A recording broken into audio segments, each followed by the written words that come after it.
Doctorstrange 2 references Marvel and Marvel lore more times than Wanda traumatizes her children and the audience. So without further ado, I'm just gonna dive right in and go over every Marvel reference that you might have missed in the Multiverse of Madness. Let's start off with one of the many shocking cameos in the movie, and the moment that Charlize Theron rocks up in the mid-credit scene to take Steven on a new adventure and deal with the incursion that he caused, we can be pretty certain that Charlize is playing Clea. For those who don't know, in the comics, Clea is a half-Faltine, half-dark dimensional mortal sorceress who can naturally fly and hover, and she's actually the niece of Dormammu. You know, that big fella from the first Doctorstrange movie? She is also the lover and future wife of Doctor Strange. So sorry, Christine. So expect to see some romance blossoming between the two in another movie. But arguably, most importantly, Clea is actually the one who succeeds Strange as the Sorcerer Supreme. And although Wong is currently the Sorcerer Supreme in the MCU, don't be surprised if Charlize Theron picks up the baton soon. Moving on. The Earth in the MCU was officially christened as Earth 616. 616 is the same number used to identify Marvel Comics' main canon universe, so referencing the number is a nice nod to the continuity of the comics.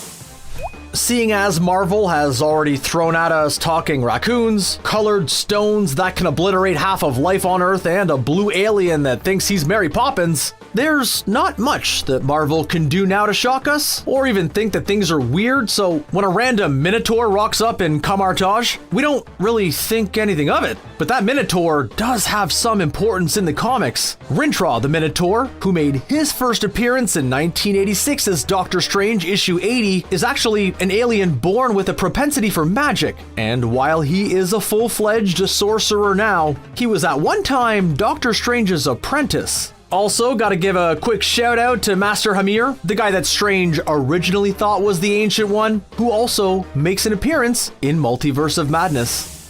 The first version we see of Strange is the ponytail variant who can speak Spanish, and who will later become a zombie. Interestingly though, this Strange is kitted out with a Defender's outfit, which in the comics, Strange created with the Hulk, Namor, and the Silver Surfer before the likes of Daredevil, Luke Cage, and the Red Guardian ended up joining their ranks. Literature has a major influence on the Doctor Strange sequel, in particular the dueling books, the Darkhold and the Book of Vishanti. The Darkhold is a tomb known as the Book of the Damned, and it was transcribed from dark magic, and it's packed full of evil spells. On the other side of the coin, the Book of Vishanti, or Vishanti depending on who's saying it, is a book of magical power with the ability to grant a sorcerer whatever they require to achieve victory. In the comics, the book was created by the first Sorcerer Supreme, Agamotto, along with the godlike entities known as the Vishanti. Another reference to the comics is the moment that Mordo uses the sands of Nisanti to incapacitate Strange and America Chavez and send them both to sleep. In the comics, the sands of Nisanti also prevents anyone within a certain radius from using magic for a period of 3 minutes.